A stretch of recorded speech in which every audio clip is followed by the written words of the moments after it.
నేను చెప్పినప్పుడు session start అయినప్పుడు ఇంకా నో టాక్. నాకు కొద్దిగా గ్యాప్ ఉంచండి, కూర్చోండి.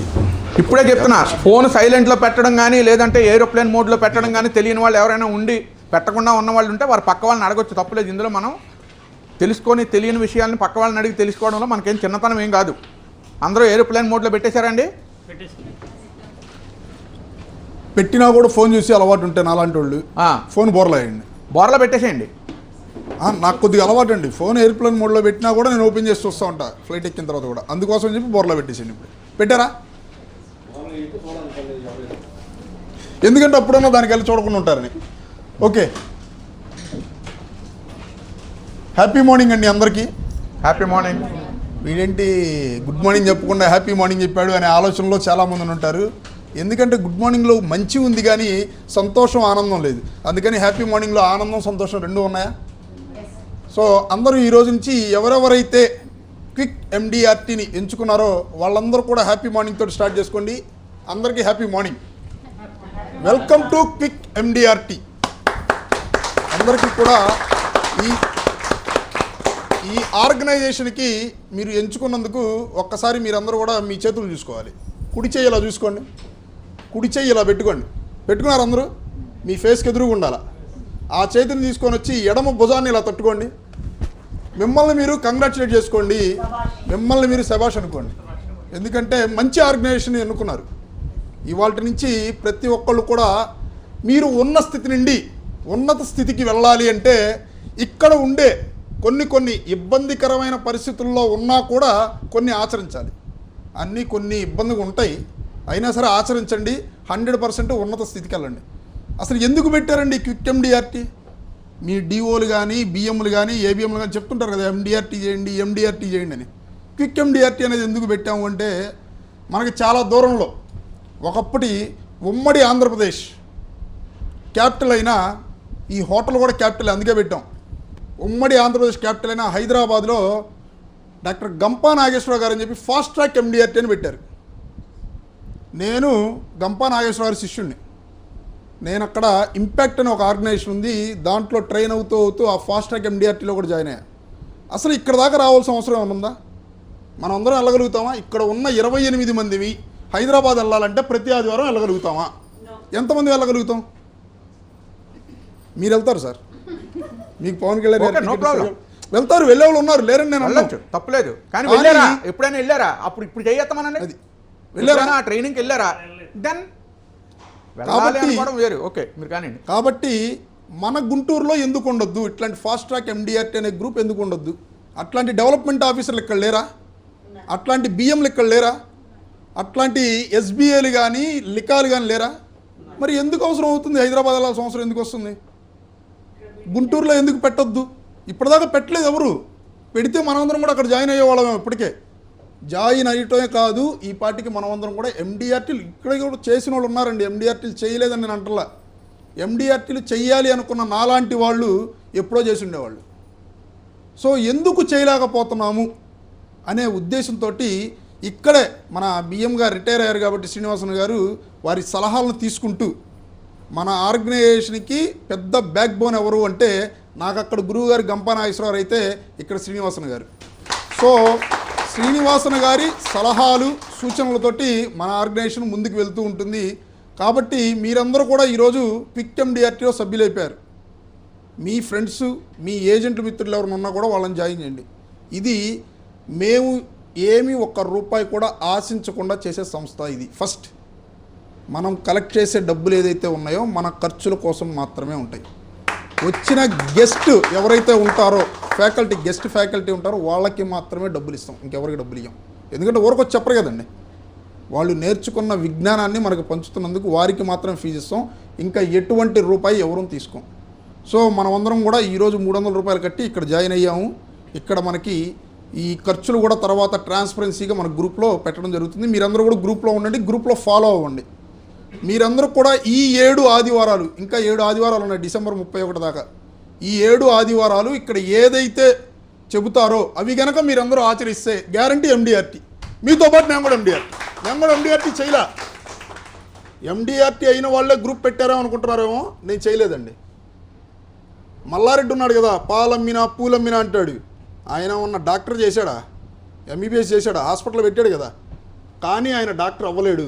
నేను ఎండిఆర్టీ అవుతా. ఇక్కడ సంస్థ పెట్టాం, ఇక్కడ ఎండిఆర్టీ కూడా అవుతా.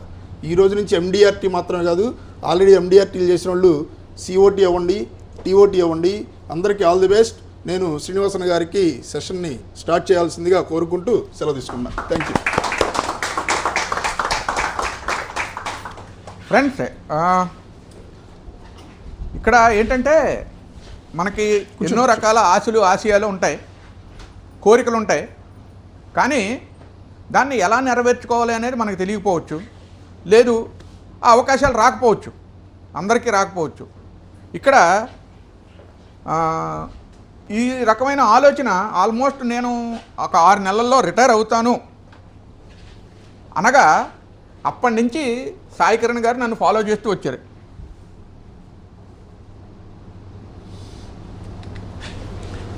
సాయి కిరణ్ గారు నన్ను ఫాలో చేస్తూ వచ్చారు. తర్వాత నాకు కూడా యాక్చువల్గా రిటైర్ అయిపోయిన తర్వాత ఏం చేయాలి, ఏదో ఒకటి చేయాలి కదా. అంటే నేను హెక్టిక్గా ఆల్మోస్ట్ రోజుకి ఒక 12-15 గంటలు వర్క్ చేయడం అలవాటు అయిపోయి, ఫ్రెండ్స్ ఇంకో I'm guaranteeing you, next time నుంచి ఇంట్రడక్షన్ ఉండదు. నెక్స్ట్ టైం డైరెక్ట్ క్లాసే. ఫస్ట్ టైం మీరు అందరూ ఫస్ట్ టైం వచ్చారు కనుక వై యూ ఆర్ హియర్ అనే దానికోసంగా ఒక 2 నిమిషాలు చెప్పాల్సి వస్తుంది. సో రిటైర్ అయిపోయిన తర్వాత ఏం చేయాలి అంటే, ఆయన అన్నట్టుగా మనకు తెలిసిన జ్ఞానాన్ని మనం దాచుకుంటే అది మనలో కుచించుకుపోద్ది, దాన్ని పంచితే పెరుగుద్ది. సో తద్వారా నలుగురికి ఉపయోగపడుతుంది అని అంటే, ఈ అనుభవాన్ని, ఈ ఆశయాన్ని ముందుకు తీసుకెళ్ళాలి అంటే నాకు ఫస్ట్ కోఆపరేట్ చేసి అసలు దీన్ని రియలైజ్ అవ్వడానికి కారణమైన ఈ ఆళ్ళ సాయి కిరణ్కి ఒక్కసారి అందరం కరతాళ ధ్వనులతో మనం ముందుగా శుభాకాంక్షలు తెలియజేయాలి, తర్వాత కృతజ్ఞతలు కూడా తెలియజేయాలి. ఎందుకంటే తను ఒక 1 year బ్యాక్ ఇంపాక్ట్ అనే దాంట్లో తను మెంబర్గా జాయిన్ అయ్యారు. జాయిన్ అయినప్పుడు నన్ను ప్రతిదీ, అంటే ఆయనకి నా మీద ఉండే అభిమానం కావచ్చు, గురి కావచ్చు, ప్రతిదీ నన్ను అడుగుతారు. ఆయన ఏం చేయమంటారండి అని జాయిన్ అవ్వమని చెప్పాను. జాయిన్ అయ్యారు. జాయిన్ అయిన తర్వాత తనకున్న ఒక టాలెంట్ని బట్టి ఆయన గంప నాగేశ్వరరావు గారు ఇంపాక్ట్లో ఆయన్ని ఒక మేనేజరల్ క్యాడర్లో, అంటే ఈ ట్రైనర్స్ని తయారు చేసే ట్రైనర్గా ఆయన్ని తను సెలెక్ట్ చేసుకోవడం జరిగింది. అంటే ఆల్మోస్ట్ ఆయనకు ఒక 1000-1500 మెంబర్స్ శిష్యులుంటే అందులో Sai Kiran was the one of the best talented person అని చెప్పేసి ఆయన సెలెక్ట్ చేసుకుని ఈయన్ని ఇంపాక్ట్లో ట్రైనర్స్కి ట్రైనీగా. సో అట్లాంటిది తను ఈ రోజున నేను ఆల్మోస్ట్ రిటైర్ అయిన దగ్గర నుంచి ఆగస్ట్ నుంచి డిస్కషన్ అవుతూ ఉంది, ఏం చేయాలి అని చెప్పేసి. ఆఖరికి ఇప్పటికీ కరెక్ట్గా, అంటే మనకి ఫిలాసఫీ ఏంటంటే కాలం కర్మం కలిసి వస్తేనే కానీ మనం ముందుకు వెళ్ళం దేనికి. సో ఆ టైం ఇప్పుడు వచ్చింది కరెక్ట్గా. నిన్నగాక మొన్న, బిలీవ్ ఇట్ ఆర్ నాట్, ఇవాళ సండే, ఫ్రైడే నాట్ డిస్కస్ చేశాం దీని గురించి. లెక్క పెడితే కరెక్ట్గా 50 రోజులు ఉంది, 7 ఆదివారాలు ఉన్నాయి. మనకి 7 అనేది హిందూ మైథాలజీలో చాలా ఇంపార్టెంట్ నెంబర్. 7 అడుగులు అంటాం, సప్త ఋషులు. సో ఇట్లాగూ 7 అనేదానికి మనకి 7 వారాలు, 7 రోజులు వారానికి. ఇట్లాగే 7 అనేదానికి ఒక అంటే స్ట్రాంగ్ ఇంపార్టెన్స్ ఉంది. సో ఈ 7 వారాల్లో మనం ఇక్కడి నుంచి మొదలు పెడితే, ఈ వారంతో మొదలు పెడితే 7వ వారం పూర్తయ్యేటప్పటికి మనం ఎండిఆర్టీ ఎందుకు అవ్వలేము అనేది ఒక ఆలోచన వచ్చి ఫ్రైడే కూర్చుని చేశాము. ఫ్రైడే మధ్యాహ్నం అందరికీ కూడా ఒక గ్రూప్లో క్రియేట్ చేసి తను అందరికీ ఇంటిమేట్ చేయడం జరిగింది. సో ఆల్మోస్ట్ నిన్న ఏం జరిగింది మీకు తెలుసు, అందరూ నిన్న జాయిన్ అయ్యారు, ఇవాళ you are here. So friends, once again my heartiest welcome to this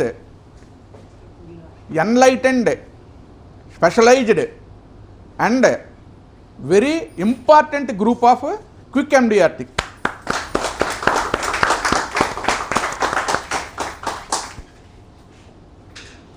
so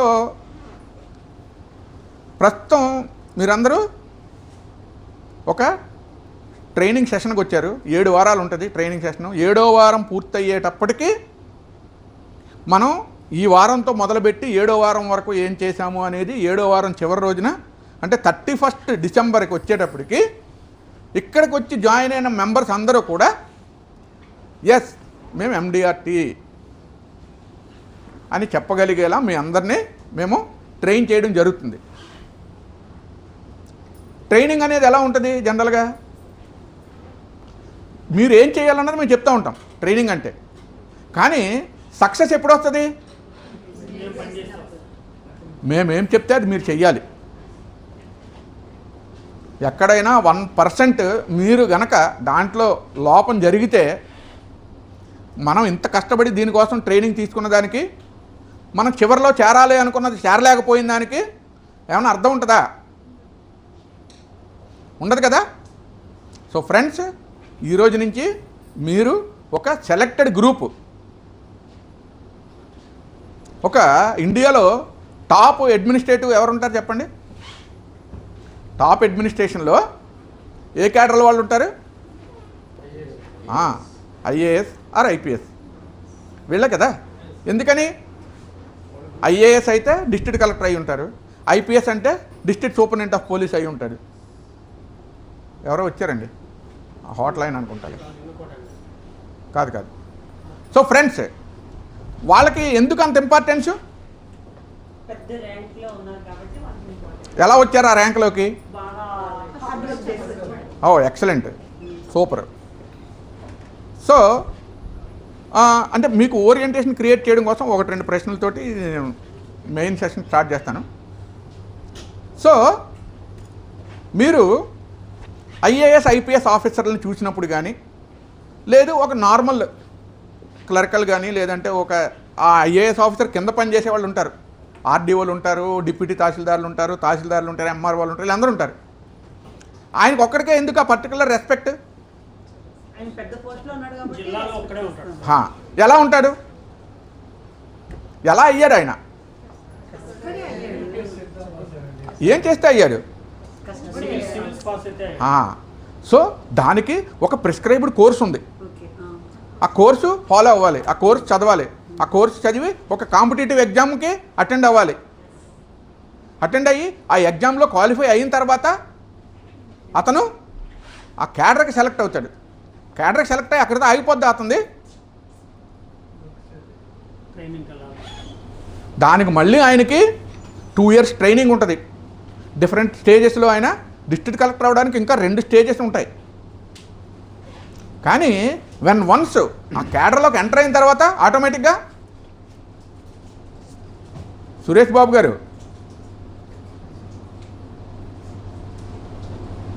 first time excuse. So ఆ క్యాడర్లోకి ఎంటర్ అయిన తర్వాత అతను స్టార్టింగ్ నుంచే ముందు సబ్ కలెక్టర్ అంటారు, తర్వాత అసిస్టెంట్ కలెక్టర్ అంటారు, తర్వాత జాయింట్ కలెక్టర్ అంటారు, తర్వాత కలెక్టర్ అంటారు. బట్ క్యాడర్ అనేది కలెక్టర్ తోటే మొదలవుతుంది. సో అక్కడ అతనికి మిగతా వాళ్ళకి ఏంటి తేడా? ఆ ఎగ్జామ్ రాయడానికి, పాస్ అవ్వడానికి ఇప్పుడు సుమారుగా 8 లక్షల మంది స్టూడెంట్స్ రాస్తారు. స్టూడెంట్స్ అంటే అదే యాస్పిరెంట్స్ సివిల్ సర్వీసెస్కి ప్రతి సంవత్సరం ఎంతమంది రాస్తారండి? 8 లక్షల మంది రాస్తారు. కానీ ఉండే పోస్టులు ఎన్నో తెలుసా? ఐఏఎస్ పోస్టులు 110, 120 ఉంటాయి. అంటే కాంపిటీషన్ ఎంత అండి? లెక్క పెట్టండి. 1:7,000. 7,000 మందిలో ఒక్కరికి ఐఏఎస్ రావచ్చు. సో కానీ అందరూ రాస్తారు దానికోసమే. రాసిన తర్వాత ఫైనల్గా ర్యాంక్ లిస్ట్ వచ్చిన తర్వాత టాప్ 110 మెంబర్సే ఐఏఎస్ అవుతారు. వన్స్ ఆ క్యాడర్లోకి ఎంటర్ అయితే లైఫ్ వెనక్కి తిరిగి చూసేది ఉంటుంది ఆయనకి. ఆయన లైఫ్ కానీ, ఆయన ఫ్యామిలీ కానీ, ఆయన పిల్లలు కానీ, వాళ్ళ పిల్లల మైండ్ సెట్ ఎలా ఉంటుంది? వాళ్ళు ఇప్పుడు ఐఏఎస్ ఆఫీసర్ పిల్లలు నార్మల్గా ఐఏఎస్ వాళ్ళు అవుతారు. ఒక పెద్ద ప్రొఫెషనల్ డాక్టర్ ఉన్నాడు. ఇప్పుడు రాఘవ శర్మ గారి పిల్లలు 2 ఉన్నారు. వాళ్ళు ఏమన్నా వేరే దానికి వెళ్ళారా? వేరే ప్రొఫెషన్కి వెళ్ళలేదు కదా. 2 డాక్టర్సే. ఎందుకని? వాళ్ళకి చిన్నప్పటి నుంచి వాళ్ళ పేరెంట్స్ని చూసినప్పటి నుంచి వాళ్ళకి ఆ ఓరియంటేషన్ వస్తుంది. సో ఇప్పుడు అది మనకి ఎలాగ అన్వయించుకుంటాము? ఎలాగ అన్వయించుకుంటాం మనకి చెప్పండి?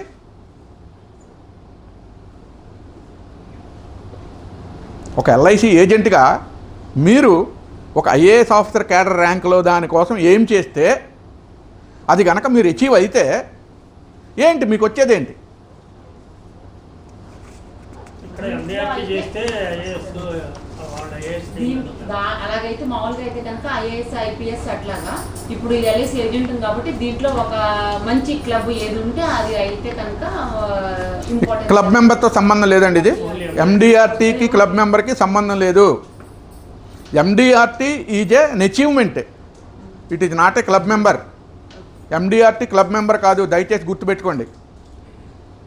ఒక మంచి గుర్తింపు ఉంటుంది ఎండిఆర్టీ అనేది చేస్తే కనుక, మంచి గుర్తింపు ఉంటుంది. ప్లస్ ఫారిన్లో కూడా $1 మిలియన్ రౌండ్ టేబుల్ కాన్ఫరెన్స్లో అటెండ్ అవడానికి కూడా అవకాశం ఉంటుంది అన్నమాట. సో ఫ్రెండ్స్, ఎంతమందికి తెలుసు ఎండిఆర్టీ అంటే? ఫస్ట్ టు బిగిన్ విత్ ఎంతమందికి తెలుసు? చాలా తక్కువ మందికి తెలుసు.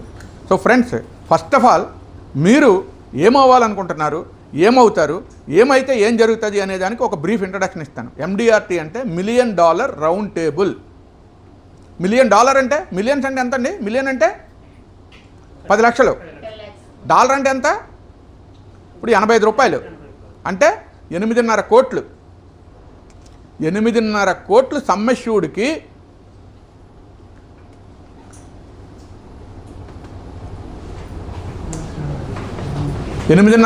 సమ్మష్యూడ్కి వచ్చే ప్రీమియం మీద వచ్చే కమిషన్ క్యాలిక్యులేట్ చేసి ఆ కమిషన్ని క్యాలెండర్ ఇయర్ అంటే జనవరి నుంచి డిసెంబర్ వరకు. ఎందుకని ఇది ఒక్కటే క్యాలెండర్ ఇయర్? మనకి జనరల్గా మనకి ఇండియాలో ఫైనాన్షియల్ ఇయర్ ఉంటుంది. ఎప్పటి నుంచి ఫైనాన్షియల్ ఇయర్ మనకి? 1 ఏప్రిల్ నుంచి మార్చి 31 వరకు. కానీ ఇది క్యాలెండర్ ఇయర్ ఎందుకు పెట్టారు? క్యాలెండర్ ఇయర్కి ఫైనాన్షియల్ ఇయర్కి యుఎస్ఏలో తేడా లేదు. యుఎస్ఏలో వాళ్ళ ఫైనాన్షియల్ ఇయర్ కూడా 1 జనవరి నుంచే స్టార్ట్ అవుతుంది, 31 డిసెంబర్ వరకే వాళ్ళకి క్యాలెండర్ ఇయర్, ఫైనాన్షియల్ ఇయర్ కూడా అదే. కనుక వాళ్ళు ఏంటంటే వాళ్ళు ఆ అచీవ్మెంట్ని ఆ క్యాలెండర్ ఇయర్, ఆ ఫైనాన్షియల్ ఇయర్లో ఆ రేంజ్ ఆఫ్ కమిషన్ని అచీవ్ చేసిన వాళ్ళు, ఆ రేంజ్ ఆఫ్ బిజినెస్ చేసిన వాళ్ళు ఒక రౌండ్ టేబుల్ కాన్ఫరెన్స్ చూడండి. ఇప్పుడు ఇక్కడ మనం కూర్చున్నాము, అలాగే ఒక 20 మంది ఐఏఎస్ ఆఫీసర్ని ఇక్కడ కూర్చోబెట్టి మాట్లాడుతున్నాం అనుకోండి, అది ఎలాంటి టీం? అది ఒక స్టేట్లో, ఇప్పుడు మన స్టేట్లో 163 ఐఏఎస్ ఆఫీసర్లు ఉంటారు. ఒక 163 ఐఏఎస్ ఆఫీసర్లను కూర్చోబెట్టి ఒక రెవెన్యూ మినిస్టర్ కానీ ఒక చీఫ్ మినిస్టర్ కానీ అడ్రస్ చేస్తుంటే ఆ టీం ఎలా ఉంటుంది? చాలా బ్యూటిఫుల్గా ఉంటుంది. వాళ్ళు ఎవరు? ఆ 163 ఎవరు?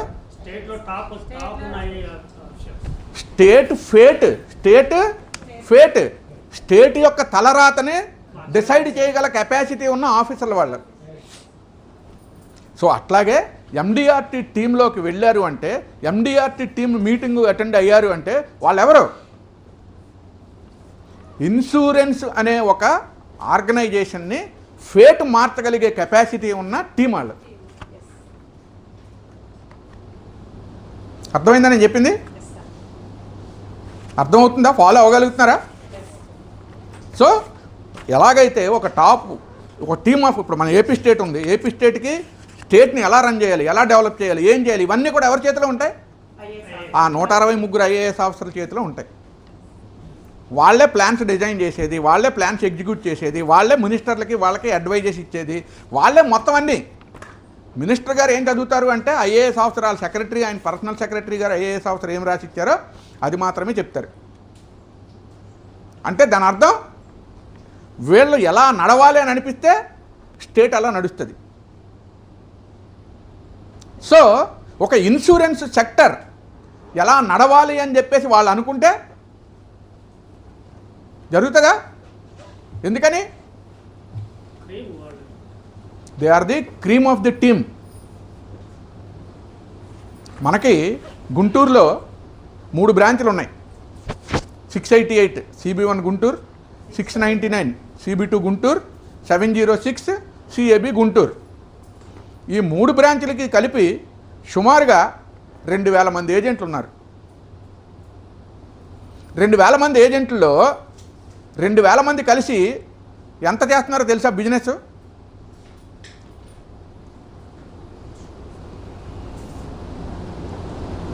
తెలుసా? అసలు ఏం జరుగుతుందో తెలుసా? మీ టీంలో కానీ, మీ బ్రాంచ్లో కానీ, లేదా మన డివిజన్లో కానీ, ఎల్ఐసిలో కానీ ఏం జరుగుతుందో తెలుసా? 3 బ్రాంచ్లు కలిపి ఒక 22,000 పాలసీ. ఒక్కటి గుర్తుపెట్టుకోండి ఫ్రెండ్స్, ఎండిఆర్టీ అంటే పాలసీలు కాదు, బిజినెస్ అంటే పాలసీలు కాదు. అదేంటి సార్ అలా మాట్లాడుతున్నారు మీరు? ప్రీమియం. మీరు చేసే 2,500 పాలసీలు మీరు చేశారనుకోండి, ఒక ఏజెంట్గా మీరు 2,500 పాలసీలు చేశారనుకుందాం ఆ సంవత్సరం. 2,500 పాలసీల మీద కమిషన్ ఇస్తారా? దేని మీద ఇస్తారు కమిషను? అదేంటది? బిజినెస్ అంటే పాలసీలు అంటున్నారు కదా మీరు, ప్రీమియం అని ఎందుకు అంటున్నారు మరి? సో ఎల్ఐసి ఏజెంట్గా మీ యొక్క ఓరియంటేషన్ దేని మీద ఉండాలి? దేని మీద ఉండాలండి? దేని మీద ఉండాలి? దేని మీద ఉండాలి? ఈ మాట మీ చెవుల్లో గిర్రని తిరుగుతూ ఉండాలి. ఏం తిరుగుతూ ఉండాలండి? Premium, premium, premium. ఇది మొట్టమొదటి పాఠం. అంటే మనం అక్షరాభ్యాసం చేసినప్పుడు బియ్యంలో అలా ఎలాగైతే దిద్దిస్తామో, ఈ మొట్టమొదట మీకు బీజాక్షరాలు ఏంటి అంటే మీరు దేని మీద ఫోకస్ చేయాలి చెప్పండి? ఎందుకు ప్రీమియం మీద అంటే గనక,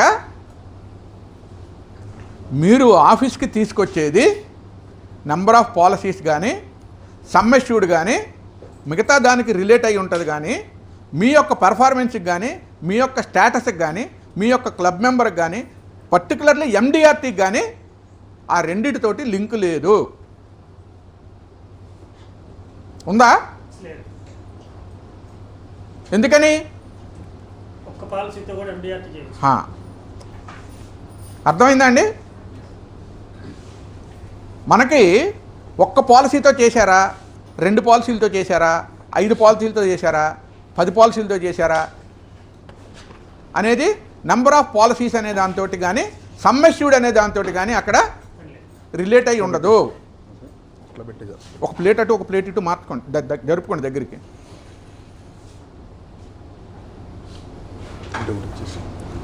సో ఇక్కడ మెయిన్ మనకి ఏం కావాలి? ప్రీమియం కావాలి. సో అది ఫస్ట్ పాయింట్ రాసుకోండి. MDRT means premium.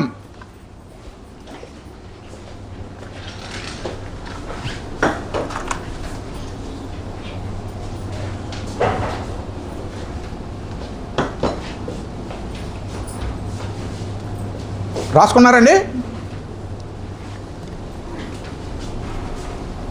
So to begin with MDRT అంటే $1 million రౌండ్ టేబుల్. ఎండిఆర్టీ అంటే $1 million రౌండ్ టేబుల్. ఇలాగే రౌండ్ టేబుల్ అంటే ఇలా కూర్చోబెట్టరు. అక్కడ కనీసంగా ప్రపంచం మొత్తం మీద సుమారుగా ఒక 50,000 మంది ఎండిఆర్టీసీ క్వాలిఫై అవుతారు. కానీ జనరల్గా మీటింగ్కి వచ్చేది మాత్రం ఒక 3,000 మంది 4,000 మంది వెళ్తారు ప్రతి సంవత్సరం. ఎందుకయ్యా 3,000 4,000 మందే వెళ్తారు అంటే ఎందుకు వెళ్తారు చెప్పండి? అక్కడ అందరూ వస్తారు కాబట్టి వాళ్ళని మీట్ అవ్వచ్చు అని చెప్పి వెళ్తారు. యూపీఎస్సీలో సివిల్ సర్వీసెస్ ఎగ్జామ్ రాసిన తర్వాత 1,050 పోస్టులు డిక్లేర్ చేస్తే అందులో మొదటి 110 మాత్రమే ఐఏఎస్. సో కానీ ఐఏఎస్ అయిన వాళ్ళు మాత్రం ఆ మీటింగ్కి వెళ్ళే వాళ్ళే ఐఏఎస్ ఆఫీసర్లు. ఎందుకండి?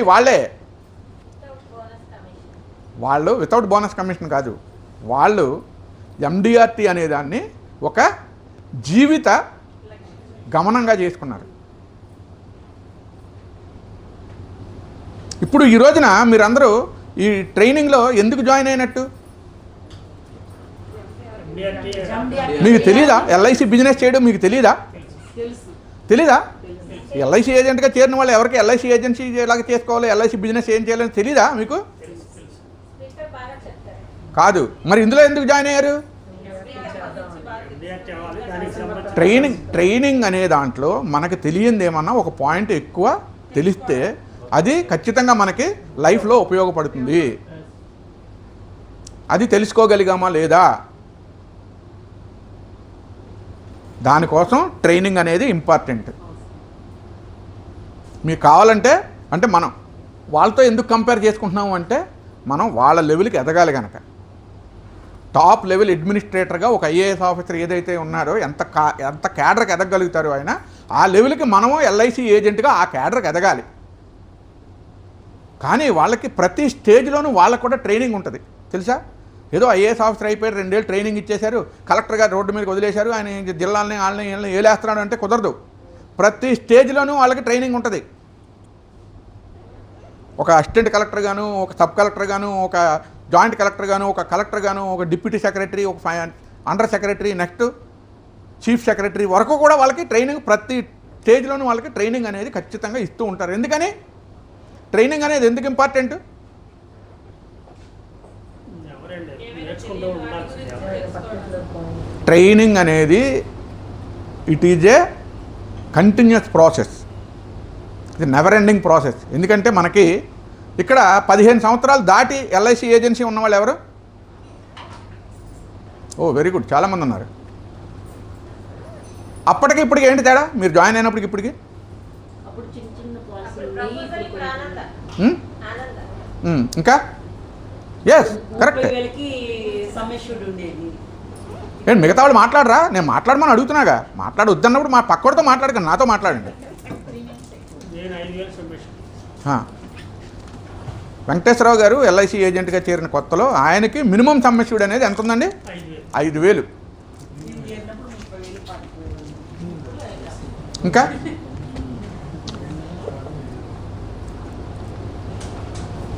ఇప్పుడు అయ్యే అమ్ముతున్నారా? ఎందుకని? అదేంటది కాదు, మీరు ఆ రోజున నేర్చుకున్నారు, అది చక్కగా 5,000 పాలసీ అమ్మడం సులువు అనిపించింది, అదే కంటిన్యూ చేయొచ్చు కదా. తీసేశారు. ఎందుకు తీసేశారు? అంటే అది మెచ్యూరిటీ వచ్చిన అమౌంట్ వాళ్ళకి కస్టమర్లకి చాలా సఫిషియెంట్ కాదు కాబట్టి ఎగ్జాక్ట్లీ. ఒక్కసారి క్లాప్స్ కొట్టండి ఆవిడకి. ఆవిడ పేరేంటో తెలుసుకోండి. మీ పేరు చెప్పండి. నా పేరు గిరిజ. గిరిజా గారు చెప్పింది ఎక్సలెంట్ పాయింట్. ఒక్కటి అది ఖచ్చితంగా ఎల్ఐసి ఏజెంట్గా మీరు మొట్టమొదటిగా ఈ గ్రూప్లో ఉన్న ఏజెంట్ మిత్రులుగా మీరు మొట్టమొదటి తెలుసుకోవాల్సింది ఏంటి అంటే మనం ఇచ్చే మెచ్యూరిటీ వాళ్ళకి లైఫ్లో ఏ స్థాయిలో పనిచేస్తుంది.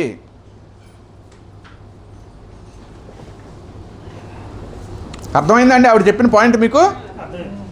ఏమర్థమైంది? నాయక్ గారు మీరు చెప్పండి, ఆవిడ ఏమన్నారు, మీకు ఏమర్థమైంది?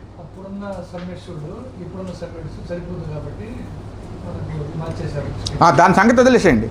దాన్ని బట్టి ఇప్పుడు మీరేం చేస్తే ఆ దానికి మనం అనుకున్నది మనకి ఏం అర్థమైనట్టు?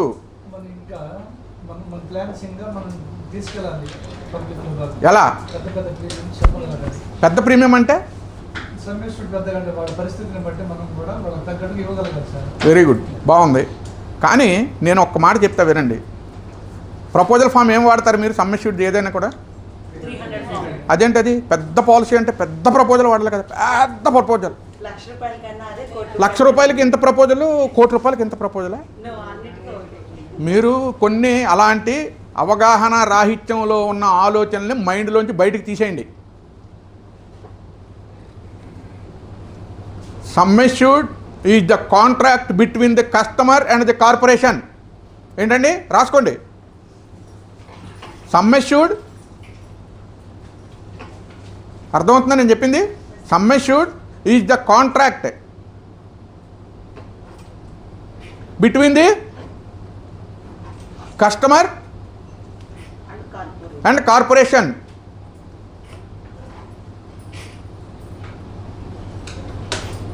మరి ఏం కావాలి మనకి? కమిషన్. రాసుకోండి. Commission is the contract between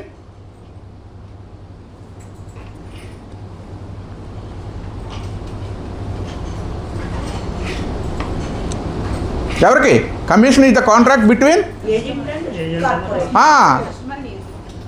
agent and corporation. So ఏజెంట్గా మీకు కార్పొరేషన్కి మధ్య ఉన్న అనుబంధం ఏంటి? కమిషన్. సో మీరు దేని గురించి ఆలోచించాలి? ఒక కస్టమర్ దగ్గరికి వెళ్ళి మీరు పాలసీ క్యాన్వాస్ చేసినప్పుడు ఏ దృష్టితో చూడాలి? కమిషన్ ఎంతమంది చూస్తున్నారు అలాగూ? మీరు ఒక పాలసీ క్యాన్వాస్ చేయడానికి వెళ్ళినప్పుడు ఇతని దగ్గర నుంచి నేను ఎంత కమిషన్ రాబట్టుకోగలను అనే ఆలోచన ఎంతమందికి ఉందో చెప్పండి నాకు. సిన్సియర్గా చెప్పండి, తప్పులేదు. ఇక్కడ నుంచి మీరు 7 వారాలు దాటిన తర్వాత మీ ఆలోచన విధానాలన్నీ మారిపోతాయి. మారకపోతే మీ మనసు ఇక్కడ లేదని అర్థం. వాడు ఎంత డిస్కౌంట్ అడుగుతాడు. మీరు నేను చెప్పింది మాత్రమే చెప్పండి. దాని గురించి కూడా మాట్లాడతాను నేను, డోంట్ వర్రీ. సో మీరు ఒక వ్యక్తి దగ్గర నుంచి మనము ఎంత రాబట్టుకోగలము. సపోజ్ మీరు ఒక బంగారం వ్యాపారం చేస్తున్నారు అనుకుందాం, గోల్డ్ బిజినెస్. మీ దగ్గర 1/2 గ్రాము ఐటెం నుంచి 500 గ్రాముల ఐటెం వరకు ఉన్నాయి.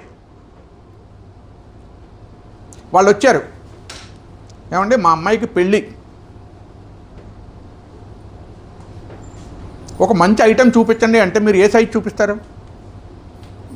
మ్యాక్సిమం హారం దగ్గర నుంచి ఎక్కడి నుంచి తీసుకొస్తాను, కింద ఉంగరం దగ్గర నుంచి కాదు. ఫస్ట్ వాళ్ళు ఎలా ఎంత పెట్టి కొనగలరా అని అంచనా వేస్తారు, లేకపోతే ఎంత కావాలని అడుగుతారు. అంచనా ఎలా అడుగుతారు?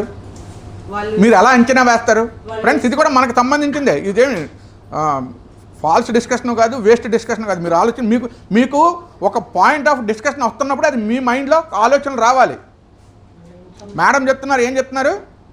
ఆమె ఒక్కదే కాదు రెస్పాండ్ అవ్వాల్సింది, మీరు రెస్పాండ్ అవ్వండి.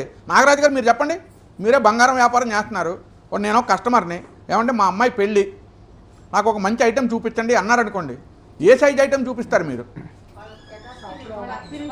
ఆయన చెప్పనివ్వండి, ఆయనకు మీరు ప్రాక్సీ ఇస్తే మీరు చెప్పండి. పెద్ద ఐటెం అంటే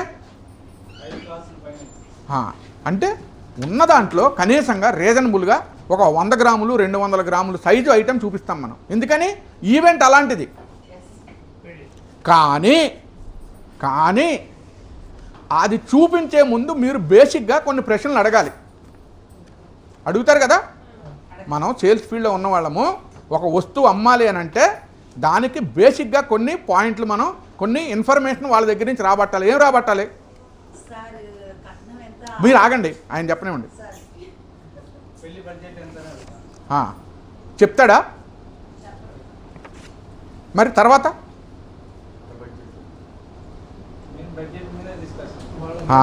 పెళ్లి బడ్జెట్ అని అడగకూడదు. పెళ్లి బడ్జెట్ అని అడుగుతారా మీరు?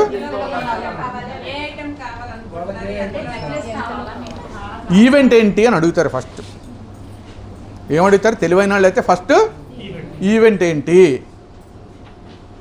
ఈవెంట్ ఏంటి అంటే ఎంగేజ్మెంట్ అన్నాడు అనుకోండి. జనరల్గా ఎంగేజ్మెంట్కి ఏం పెడతారు?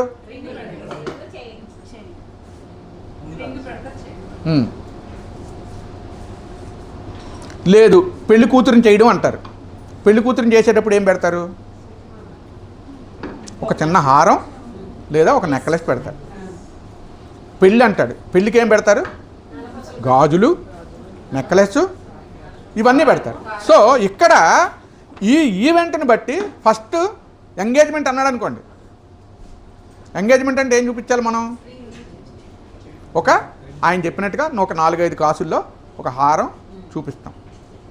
పెళ్లి కూతురిని చేయడం అన్నాడు అనుకోండి, చిన్న చెవులు అవి కలిపి ఒక 20 కాసుల్లో ఒక సెట్ చూపిస్తాం. పెళ్ళి అన్నాడు అనుకోండి, అప్పుడు ఒక 50-60 కాసుల్లో మొత్తం ఏది పెద్ద హారం, చిన్న హారం, చెవులువి, పైన పాపిడి బిందు, ఇట్లాగా కదా. అప్పుడు నెక్స్ట్ టైం అడగాలి ఈవెంట్ చెప్పినప్పుడు. సపోజ్ పెళ్లి కూతురిని చేయడమే అన్నారు, ఈవెంట్ చెప్పాడే కదా, ఏం అడగాలి అప్పుడు? చెప్పండి, ఏమడుగుతారు మీరు? మీ పేరు?